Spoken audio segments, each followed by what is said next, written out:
My Fake Job by Rodney Rothman from The New Yorker.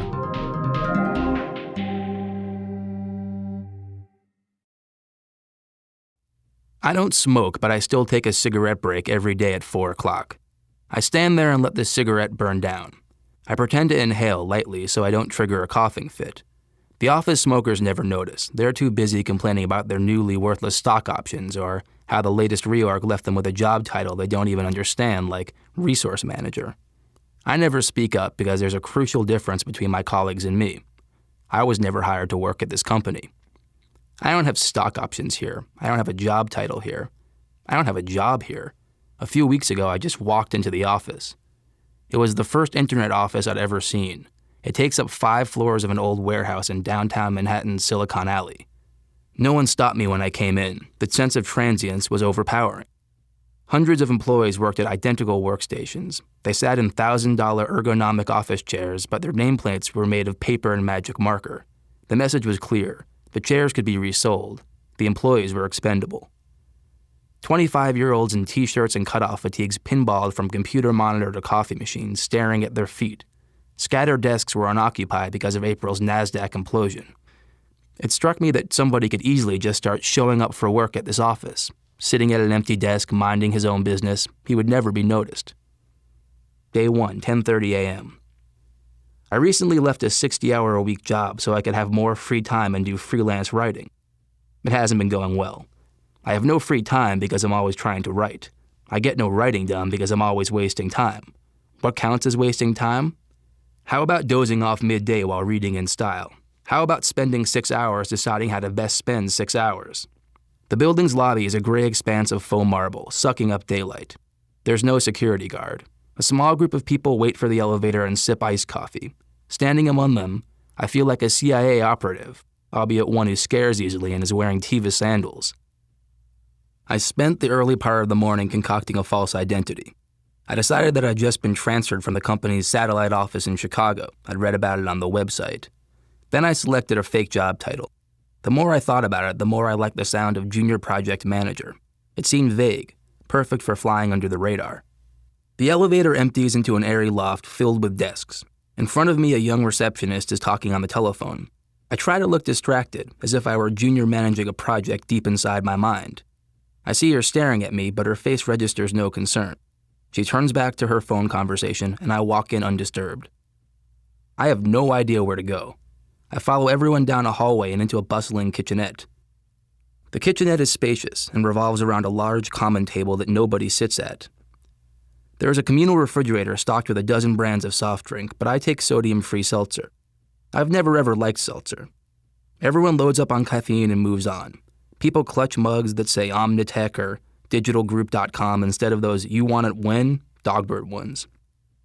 I drift freely around the office. It's like a campaign headquarters without buttons. The workstations are low to the ground and clustered in 4s. Everyone's on the phone. I see a man in his 40s with bare feet up on his desk. I see nose studs. Nobody looks at me twice. After a few laps around the office, I decide I've worked hard enough for today. As I walk out, I turn to the receptionist and say, "See you tomorrow." Day 2, 10:50 a.m. There's a different receptionist today, and I walk by her too quickly to notice anything interesting. Everything feels different today, in a bad way. Back in the kitchenette, I take another repulsive sodium-free seltzer. It's now part of my office routine. Then I see a sign-up sheet posted on a bulletin board. Feeling stressed? Join us for lunchtime yoga. It's too much to resist. I sign Mike Kramer. As I finish, I realize someone is behind me looking over my shoulder. "You don't have to sign up, you know," she says. "Only like 4 of us go." I turn around. She's pretty, of course, even in harsh fluorescent lighting. The collar of her blouse is charmingly askew. I briefly imagine us doing downward dog pose on adjacent mats. Her name is Katie. Actual names have been changed. "Are you new here?" she asks. "I've been here a week," I say. "I transferred from the Chicago satellite office." I realize that employees my age probably don't use bland corporate speak like satellite office. "I'm a junior project manager," I add. "Really?" she says. "I'm a project manager. What projects do you work on?"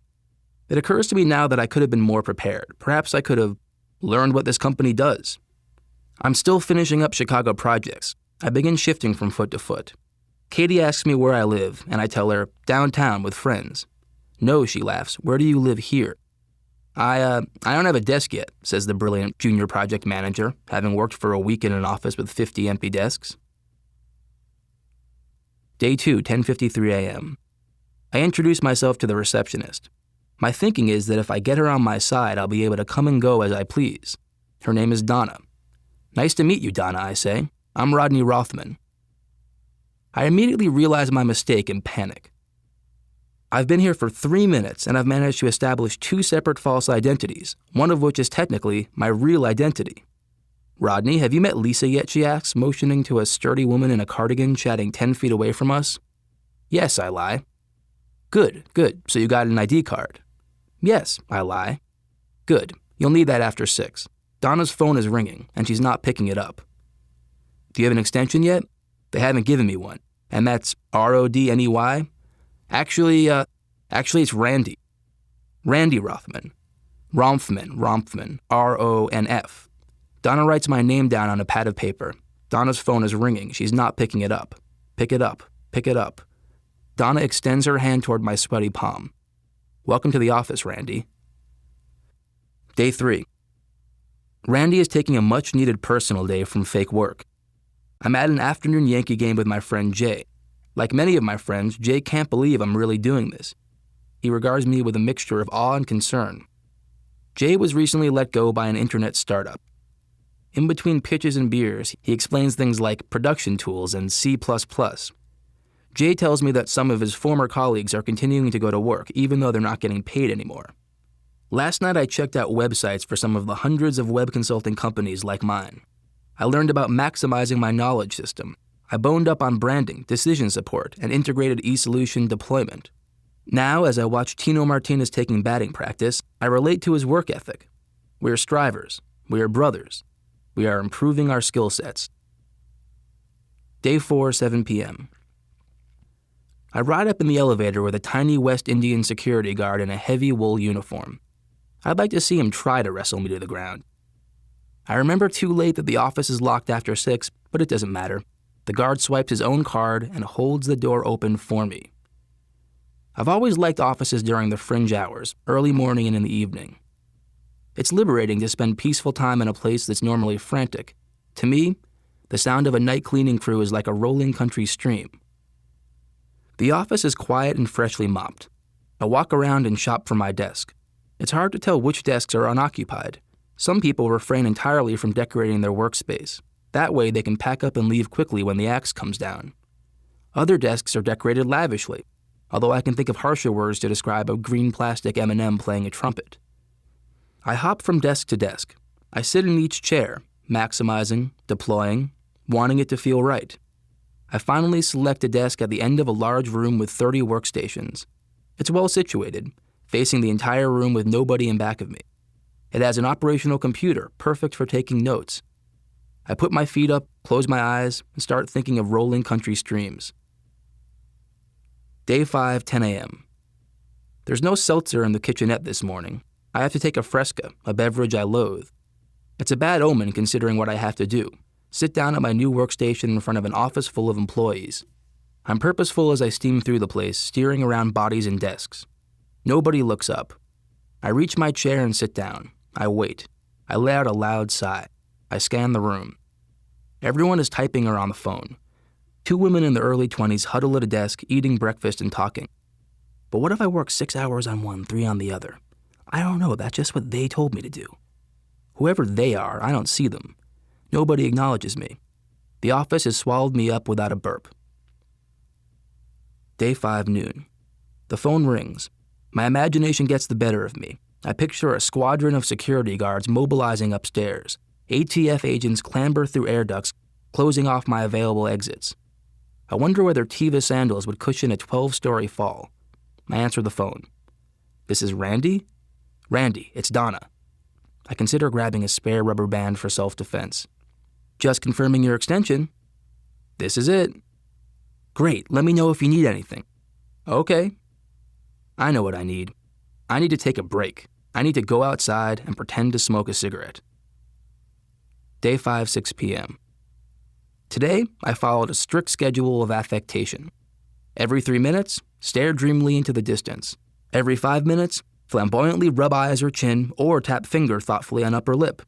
Every 10 minutes, make eye contact with someone across the room and nod in empathy. Every 15 minutes, fill cheeks with air, then exhale while making a quiet noise. I take a beverage break every half hour, consequently a bathroom break every hour. Establishing my hourly bathroom routine within the pre-established routines of my coworkers is crucial to assimilation. My small talk break in the kitchenette was supposed to be every 2 hours, but sometimes I skipped it because of nerves. A small talk break is a massive endeavor of strategizing. Every word is premeditated. A perfectly executed small talk break goes like this. Me. How crazy is this coffee machine? Woman in kitchenette. Haha, I know. Me. It tastes like General Foods International coffees. Woman. Does it? Ha ha ha. Me. Ha ha ha. I've been at my desk for 8 hours, and it already feels like home. Day 6, 8:45 a.m. I came in early to beat the rush. The only other person here is a guy my age in a Mr. Bubble t-shirt. He sits under a large dry erase board with an acronym-laden flowchart labeled the closed loop process. I'm noticing things I didn't yesterday, like the abandoned fire extinguisher on the floor next to my desk, and the office in the converted warehouse across the street, which looks nearly identical to this one. I find myself faintly bored, waiting for all the people to come in so I can act like I'm ignoring them. Day 6, 2 p.m. When you work in a room with 20 other people, talking on the phone can be tricky. Every word you say can be heard and digested. It doesn't take much mental calculus for your neighbor to decipher the other end of the conversation. You learn to maximize your deployment of pronouns. I got it. She said that? Send me it before you do that with them there. Or you can be like the Mr. Bubble t-shirt guy and try to whisper inaudibly. His whisper was pretty audible this morning. It's like, we're a news aggregator, we're a portal, we're a B2B thingy. Let's buy UPI. Total lack of focus. My phone calls fall into 3 categories. Most of them are straight up personal. I don't feel bad about this because I believe that my colleagues would be more suspicious of me if I didn't spend half the day calling friends and family. Other phone calls relate to my real professional life, agents, other writers, etc. Because I work mostly in television, it's easy to make these calls sound internet-related. I just use the word network as much as possible. My favorite phone calls are the ones that relate to my fake job. I set these up in advance by asking a few friends to call me. These calls make no sense at all on either end, but they make me look busy. This is Randy. Randy, it's Kurt at logicdigitechresources.com.org. Hey Kurt, the links are all crapped out. I think we need to check the URL again. Rodney, do I need to talk technical on this end too? Haha, Kurt, good idea. I'll check that through with client services. Does it even matter what I say? Blah, blah, blah, blah, blah, blah, blah, blah. Perfect. CC that to me, Kurt. Goodbye.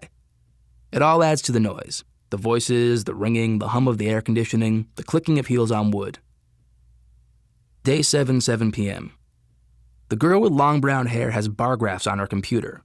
Bar graphs. I can see her through the glass partition next to my workstation. When I go to the bathroom, she looks up and says hi. Dear Penthouse. Every so often she leans back in frustration and her tailored white dress shirt tightens against her chest. I generally avoid interoffice romances, but it's different when you're a guy working at an office without an actual job.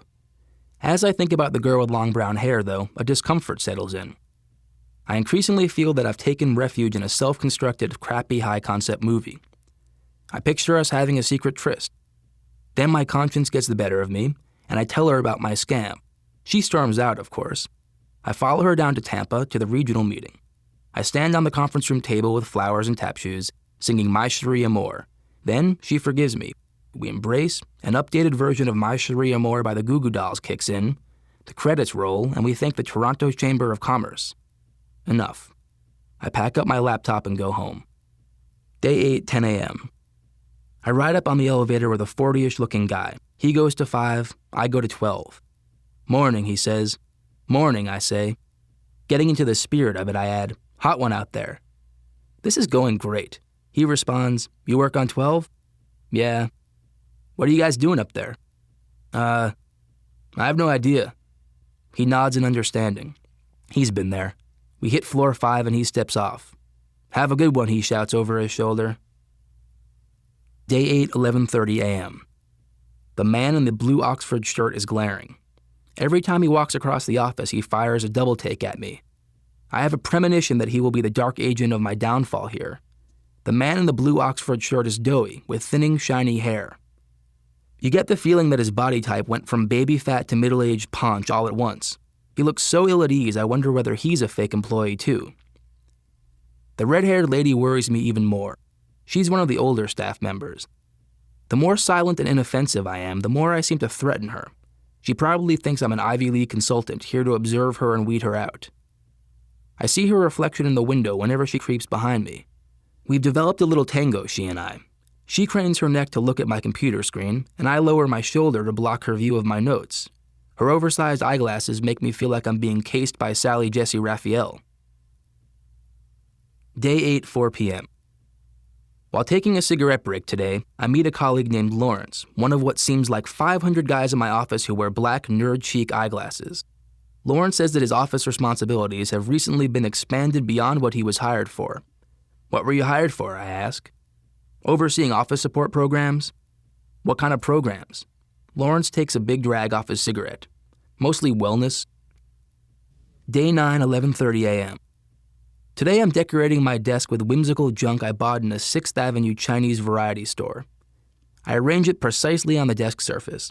On the right are 2 filthy pieces of rubber fruit, a smiling orange and a frowning pineapple. On the left is a pirated Winnie the Pooh figurine for a touch of approachability. Last, I add a plastic Virgin Mary clock to make sure I'm not too approachable. Nothing puts people off like the promise of spontaneous sermonizing. I figure the clock alone has added 3 days to my stay here. At the end of the day, I put a labeled personal item in the communal fridge. Hint, it was brewed in Latrobe, PA. Day 10, 7 p.m. The girl with long brown hair is working late, so I am too. A few minutes ago, her boss was down here, standing over her, pacing. I struggled to hear what he was saying, but could make out only a few phrases and an undertone of irritation. Are you doing this all in Photoshop? I want to do it in Quark. There's no dialogue happening. Someone should go down to Staples and get that really sticky double-sided tape. We have to put this out. Before he exited, he must have sensed that he was acting like an old economy jerk boss because he turned and said, you don't have to do this tonight. Good, she laughed. I have dinner plans. Groovy. Bye, sweetie. She packs up her handbag and walks up the steps. I watch her go and stay another hour, glad I'm not a guy who says groovy or bye, sweetie. Day 11, noon. When I get back from lunch, there is a meeting of at least 30 staff members in the big conference room. I wonder, why am I not part of the company's knowledge management system? I work the resentment out through my work, an afternoon spent devising ways to deceive the increasingly menacing red-haired lady. First, I open up a Microsoft Excel spreadsheet document on my computer. I've never used a spreadsheet before, but I have no problem filling it in with random numbers. Whenever I see the red-haired lady's reflection in the window, I click from my word processor file to the spreadsheet file, drumming my fingers distractedly on the mouse. My only concern is that she'll think I'm auditing her expense reports and go on the warpath. I also draw a meaningless flowchart labeled Starboard Project on a legal pad and leave it out on my desk to give me management credibility. I invent some acronyms, box them, and connect them with arrows. Then, I write August 2001 in big letters underneath and underline it 3 times. This lets her know that I am very much on schedule, whatever it is that I'm doing.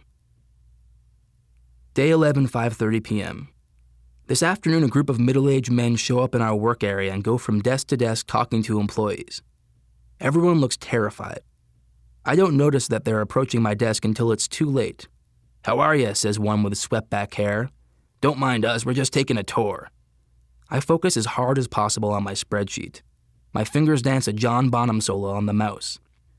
A member of the tour group speaks up. "Can I ask you a question?" "Go right ahead." "Is it true there's massages on this floor?" That is true, and it is. Scattered throughout the office are flyers advertising back massage by Melissa. It's all part of chain-smoking Lawrence's wellness empire. I've been building up the nerve to get one for days.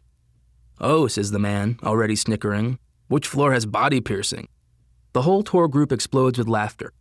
I join in cautiously, then enthusiastically when I see that the tour group has begun riding the wave of hilarity to the next room. "Take care now," the man with the swept-back hair says. Still laughing. Day 12, 10 a.m. It's my 12th day here, and the anonymity, once a pleasure, has become maddening. I feel a bubbling, reckless desire to make my existence known. Maybe that's why I've started signing my name to every sign-up sheet that I see. Today, I signed up for a charity walk. Yesterday, I signed one labeled, "May the E-Force be with you." Day 12, 2 p.m. This week, Lawrence and Team Wellness posted the first 2 pages of Moby Dick by the elevator, under the heading, "Elevate Your Life with Literature." I'm not sure if they have a 9-year plan for posting the rest. I'm troubled by the implication that our elevator waiting time needed to be more useful. God forbid employees stop maximizing for a few seconds. Did anyone bother to read the first 2 pages of Moby Dick before posting it? Ishmael takes to the open sea on a whale hunting expedition because he is fed up with the drudgery of office life, of weekdays pent up in lath and plaster, tied to counters, nailed to benches, clinched to desks. Try thinking about that on the subway home from work. What was Ishmael so afraid of anyway? Are scurvy, whale attack, and pirate rape so much better than working in an office?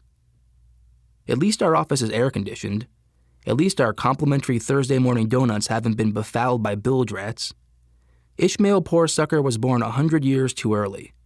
He could have opened the great floodgates of the wonder world right here in this wonderful wave tank of an internet office. Day 12, 3:30 p.m. And so, the universal thump is passed round, and all hands should rub each other's shoulder blades and be content. Herman Melville, Chapter 1, Moby Dick.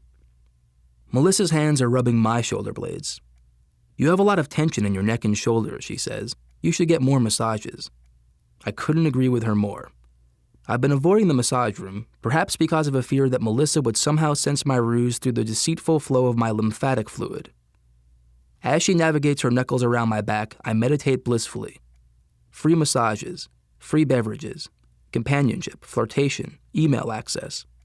No disruptive phone calls, no meetings, no boss, no questions, no decisions to make. A perfect job, perfectly undisturbed by having a job. "Sorry, Randy, back to work," Melissa says, finishing up with that weird karate chop thing. "Lots of tired backs out there. Drink water."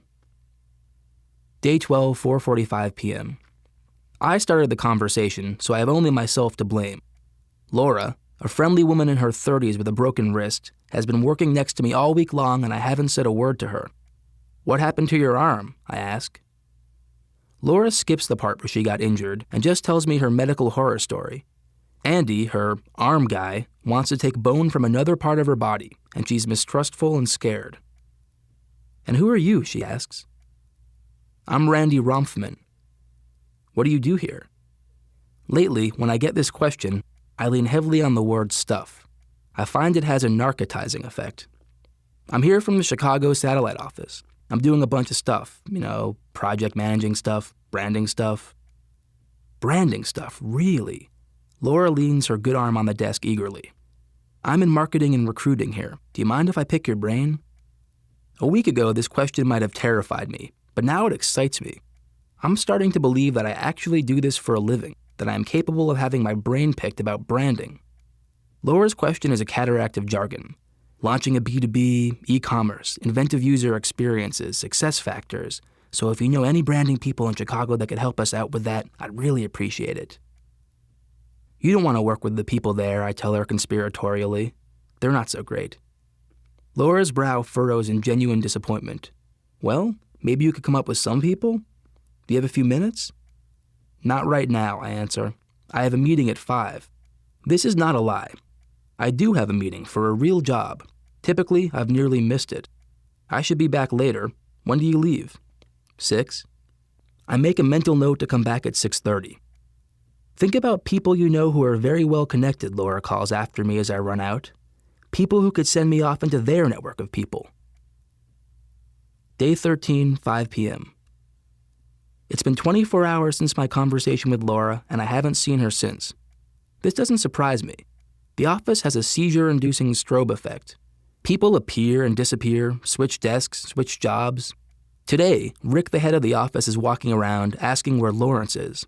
He's informed that Lawrence has recently been reshuffled into a new department. Lawrence is now sitting 15 feet from Rick's office on the floor below us, a floor that has fewer than 20 people. Rick is the head of the office, and you wonder how I've been able to stay here for 2 weeks? Day 13, 8 p.m. If it's possible to be a workaholic at a job you don't actually have, that's what I've become. The thought of going back to my apartment is loathsome, and I don't even have a family I'm trying to avoid. In this office, I feel productive, even when I'm doing nothing. In her book, The Overworked American, Juliet Shore writes about workers at an Akron tire plant who want a 6-hour day. Many of them use their increased leisure time to take on second jobs. I'm beginning to think that a second or even a third fake job sounds like a fine idea. How tremendous it would be, traveling from fake job to fake job, taking only Fresca, leaving only flowcharts. Day 14, 2 p.m. To make myself feel better, I've started holding my own meetings.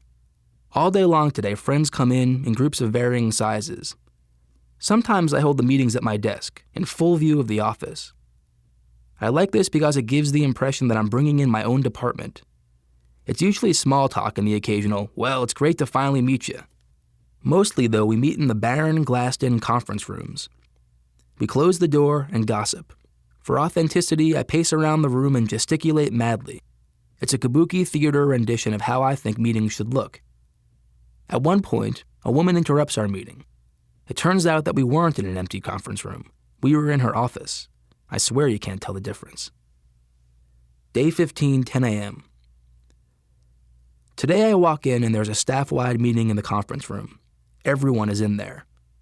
My immediate concern is that they're meeting about me, preparing some form of ghastly homicidal vengeance, like locking me in the Xerox machine until I asphyxiate on toner powder. There will always be drywall between me and them. That's the limitation of my perfect job. I can never join the inner circle. I can never become indispensable because no matter how hard I try, I don't really exist here. Day 15, 4 p.m. There's no such thing as casual Friday in a company that's casual all week long, but don't tell that to the man in the blue Oxford shirt. He's wearing a short-sleeved blue polo shirt today.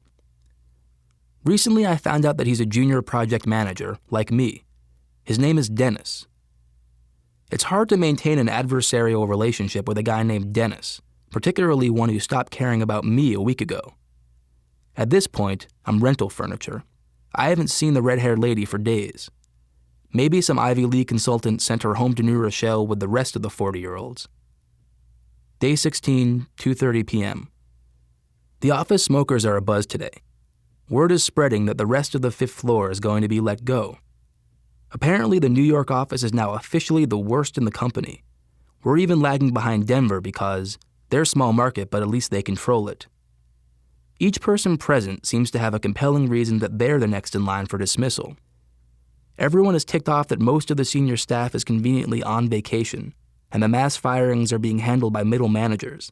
Some new young guy with a patchy beard looks at me accusingly and says, they're going after the high-salaried ones first. I don't get that. So I'm high-salaried, just because I happen to be the only smoker here who bothers to wear a belt? Day 17, 7:45 p.m. When I arrived this morning, I sensed that this will be my last day at fake work. What clinches it is the new phone list. Many names are no longer on it. My name is Randy Rothman, with my phone extension directly beside it. I feel an intense wave of emotion, guiltless and giddy. But before too long, I start thinking about the Peter principle and decide I've been promoted past my point of competency. I know how to be a fake employee, but this is too legitimate. The only thing left for me to do is actual work, with actual coworkers who will rely on me. I've done that before. It's not as much fun. Someday, if I'm ever a death row inmate, or a guy who sneaks into prison and pretends to be a death row inmate, I know what my last meal will be. It will be sodium-free seltzer. I like how it cleans you out. I sip one as I go from desk to desk, telling my coworkers that I'm going back to the satellite office. Many of them have never met me before, or seen me for that matter, but they react cordially. They assume it's their mistake, not mine. Lucky bastard, one guy says. Your own choice, or are you resigning? Another says, making quotation marks with his fingers. Nice working with you, the girl with long brown hair says. I pack up my things long after everyone else is gone, savoring the last of the quiet. As I leave, I stop at the dry erase board with the closed-loop process flowchart. I add my initials, RMR, box them, and draw an arrow to the box. I will live on in the office as an acronym, forever. Well, for 2 weeks at least, until someone takes down the board. That's as close as you get to forever in this office.